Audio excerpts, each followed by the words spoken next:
Bismillahirrahmanirrahim. Assalamualaikum warahmatullahi wabarakatuh. Halo anak-anak, apa kabar? Sehat semua kan? Jumpa lagi di Jari Cerdik.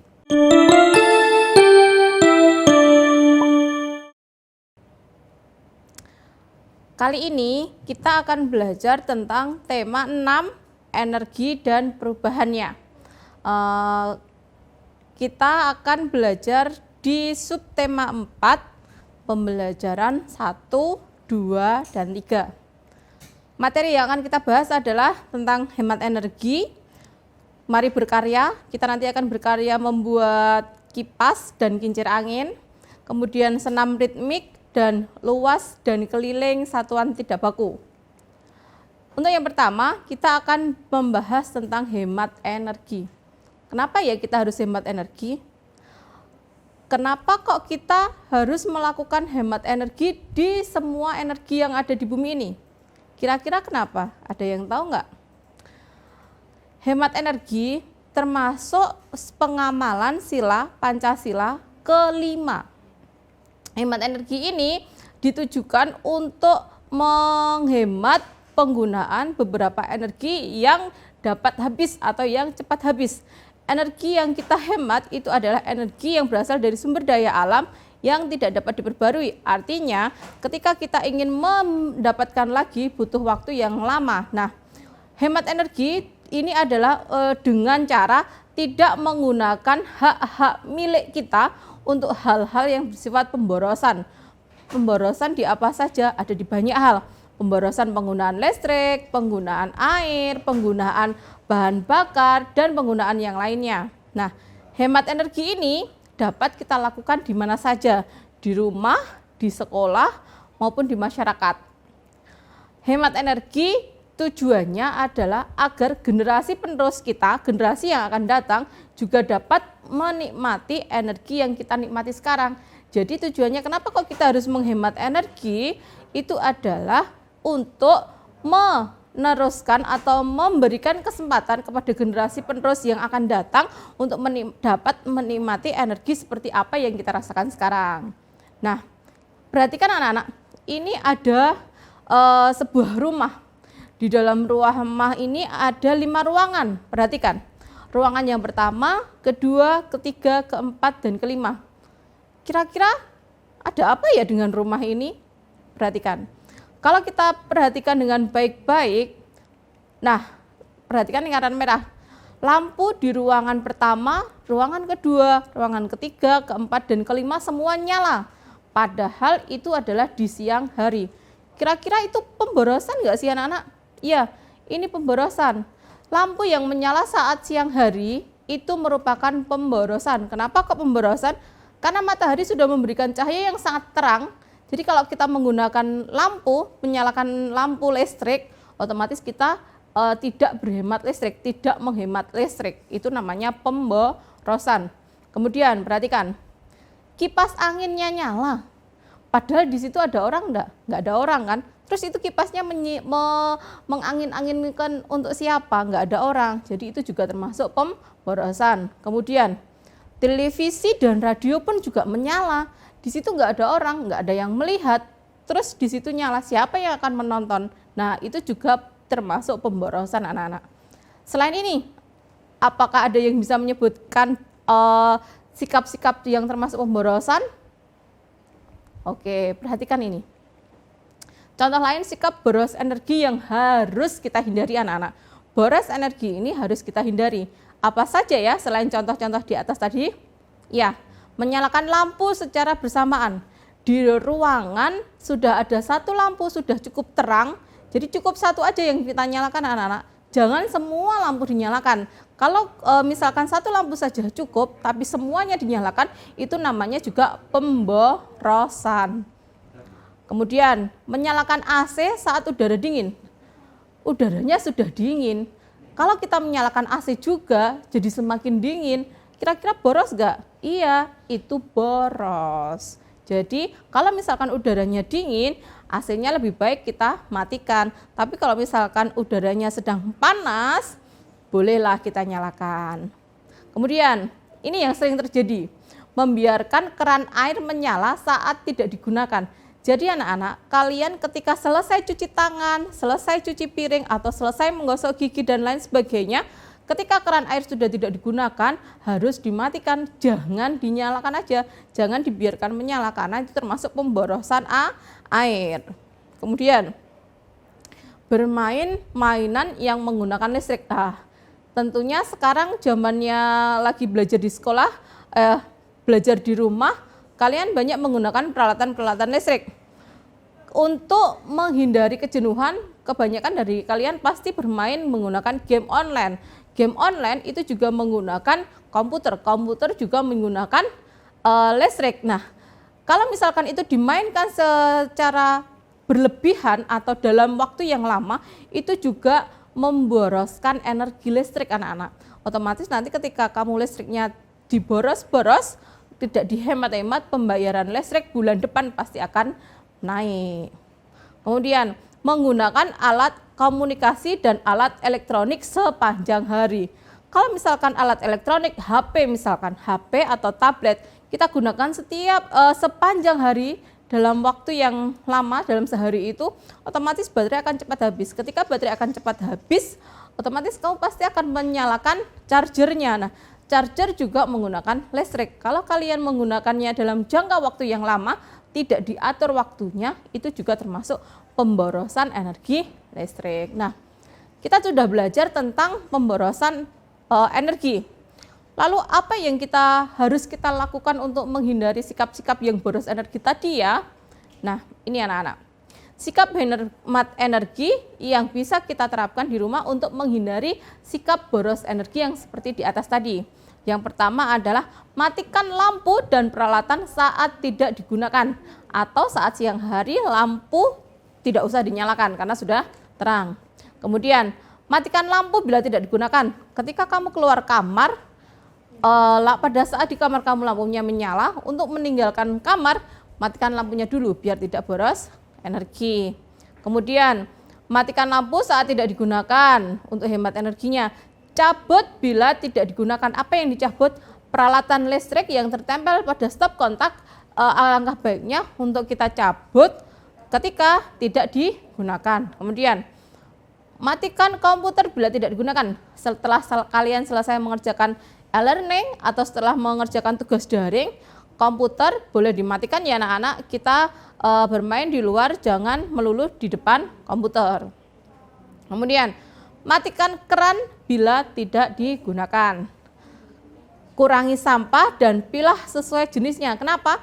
Karena sampah-sampah yang tidak bisa diuraikan oleh tanah, apabila kita jadikan satu, otomatis kita akan mencemari lingkungan yang berdampak dengan pemborosan energi. Dan yang terakhir adalah kurangi pemakaian kendaraan bermotor. Ketika kamu pengen bermain atau membeli jajan ke toko dekat rumah, gak usah pakai motor, naik sepeda saja. Atau kalau tidak naik sepeda, kalian lebih baik jalan kaki sambil olahraga. Selain itu, kendaraan bermotor pribadi bisa dikurangi dengan naik kendaraan umum. Misalnya apa anak-anak? Naik kereta, naik bis umum, atau naik kendaraan umum lainnya. Jadi kalau misalkan bisa mengurangi penggunaan kendaraan pribadi, kita juga dapat menghemat energi, menghemat BBM. Karena apa? Semakin banyak mobil pribadi yang jalan, otomatis penggunaan BBM juga semakin banyak. Tapi ketika orang-orang tidak berkurang menggunakan kendaraan pribadi dan beralih ke kendaraan umum, otomatis juga sebagai salah satu wujud sikap hemat energi BBM. Nah, tadi kita sudah belajar tentang sikap boros energi dan hemat energi. Kemudian karena kita sudah tahu, untuk membuat kita lebih berkarya, lebih kreatif lagi, tidak melulu berada di depan komputer atau di depan game online atau di permainan elektronik, kita dapat membuat karya anak-anak. Nah, mari kita berkarya dengan alat-alat yang ada di rumah. Alat-alat ini tidak susah dicari karena sebagian besar dari kalian pasti punya. Apa aja ya? Nah, apa itu anak-anak? Ya, itu kincir angin. Kita akan belajar membuat kincir angin. Alat dan bahan yang digunakan adalah pertama penggaris, kemudian kertas warna-warni, punya semua kan? Kemudian lem, gunting, sedotan plastik yang tebal, kemudian paku payung warna. Bagaimana proses pembuatannya? Nah, cara membuat kincir angin seperti anak-anak. Ambil kertas lipat sesuai ukuran yang kalian inginkan, kemudian kita cari garis tengah, kita cari diagonalnya, kemudian setelah ketemu diagonalnya, kita gunting ujung-ujung yang sesuai untuk membuat lipatan kincir anginnya. Nah, setelah dipotong, setelah digunting, kita lipat, kita temukan di tengah-tengah anak-anak. Nah, di tengah-tengah ini nanti kita pakai lem dan paku payung untuk menancapkan di sedotan. Nah, ketika yang tengah-tengah sudah dilem dan sudah ditancapkan, siap ditancapkan di sedotan. Jadilah kincir angin yang bisa berputar. Silakan mencoba di rumah, di buku siswa kalian, di LKS kalian ada petunjuk yang lebih jelas. Kemudian, apa ya ini ya? Ya, ini kipas angin anak-anak. Kipas angin dari kertas. Kita bisa membuatnya dengan cara yang sederhana. Ini cara membuatnya. Sama, peralatannya hampir sama seperti kincir angin.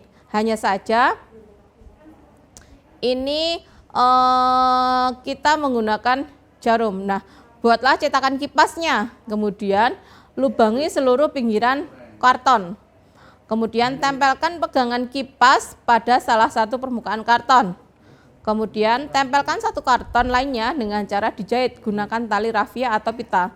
Jadilah kipas angin. Nah, kipas ini petunjuk lebih jelasnya dan alat-alatnya bisa kalian lihat di buku siswa atau LKS. Tadi setelah kita berkarya, jangan lupa kita berolahraga untuk tetap menjaga tubuh kita tetap kuat. Nah, senam ritmik anak-anak. Senam ritmik, apa senam ritmik itu ya? Senam ritmik adalah senam irama. Senam yang gerakannya diiringi dengan irama atau musik. Kita bisa melakukan beberapa gerakan. Salah satunya adalah dengan membawa benda di depan, kemudian kita ayunkan ke kanan dan ke kiri. Terus membawa depan kita berputar-putar, dan kemudian bisa kita kombinasikan ke kanan, ke kiri, dan kemudian berputar. Semuanya bisa diiringi dengan musik atau dengan hitungan. Itu dia anak-anak senam ritmik. Nah, kalau sudah senam, tubuh kita sudah senam, sudah olahraga, saatnya kita senam otak. Apa senam otak? Ya, mencari luas dan keliling bangun datar dengan satuan tidak baku. Pertama kita akan mencari keliling dulu anak-anak. Keliling bangun datar. Ini ada persegi panjang. Kita mencari keliling dengan satuan tidak baku. Maksudnya bagaimana? Satuan tidak baku itu adalah satuan yang tidak resmi. Maksudnya tidak menyeluruh, dapat digunakan sewaktu-waktu. Maksudnya kita bisa menggunakan benda-benda yang ada di sekitar kita untuk menghitung keliling suatu benda. Nah, kali ini kita akan menghitung dengan korek, batang korek. Persegi panjang ini kira-kira berapa kelilingnya ya kalau kita hitung dengan batang korek? Kita hitung 1, 2, 3, 4, 5, 6. Ya, persegi panjang yang kita lihat ada kelilingnya adalah 6 korek api. Nah, kelilingnya adalah 6 korek api. Kemudian ada persegi. Berapa ya kelilingnya ya? Kita hitung 1, 2, 3, 4, 5, 6, 7, 8. Ya, keliling persegi juga ada 8 korek api. Nah, satuan tidak baku yang dipakai adalah korek api. Ini anak-anak, kemudian kita belajar tentang luas bangun datar. Di sini ada beberapa peta. Peta ini terdiri dari persegi yang membentuk persegi kecil yang membentuk persegi besar. Berapa luasnya ya? Apakah kita menggunakan korek api lagi? Tidak. Kita menggunakan satuan yang lainnya anak-anak. Kita hitung ada berapa kotak. Secara mendatar ada 7 kotak. Secara ke atas vertikal juga ada 7 kotak. Kemudian berapa luasnya ya? Nah, perhatikan kotak kecil ini anak. Kotak kecil ini adalah melambangkan satu peta satuan. Satu peta satuan, 2 peta satuan, 3 peta satuan, 4 peta satuan, dan 5 peta satuan. Semua satuan ini besarnya sama, jadi kita akan menggunakan satuan tidak baku yaitu peta. Yang mendatar ada 7, yang ke atas juga ada 7. Total keseluruhan ada 7 kali 7 sama dengan 49 peta. Jadi anak-anak kita dapat menghitung luas persegi itu ada 49 peta satuan. Ya, satuan tidak baku yang dipakai adalah peta satuan. Contoh yang kedua, nah perhatikan ini. Persegi panjang yang berwarna kuning kira-kira luasnya berapa ya? Kita hitung. Yang mendatar ada 4 dan yang ke atas ada 2, jadi ada 8 peta satuan. Kemudian jika kalian juga menjumpai bangunnya seperti ini, dia tidak satu utuh peta satuannya, tapi ada yang setengah. Lalu bagaimana cara menghitungnya? Nah, kalau utuh itu satu peta satuan, sedangkan setengah itu juga setengah. Jadi untuk menghitung satu harus setengah ditambah setengah. Pada gambar di samping itu ada 5 peta satuan. Kenapa? Karena ada setengah petanya 2 kali. Jadi kita bisa hitung totalnya 5 peta satuan. Nah, itu tadi anak-anak satuan tidak baku yang bisa kita pakai. Apakah ada satuan tidak baku lainnya yang bisa kita pakai? Tentu ada. Apa saja? Banyak. Kita bisa pakai buku, kita bisa pakai tangan, kita bisa pakai lengan, atau kita juga bisa pakai rentangan tangan dan yang lainnya. Satuan tidak baku itu banyak pilihannya anak-anak. Cuma karena orang per orang itu lengan panjangnya berbeda, korek juga ada yang panjang, ada yang pendek juga berbeda, makanya ini tidak digunakan untuk satuan internasional.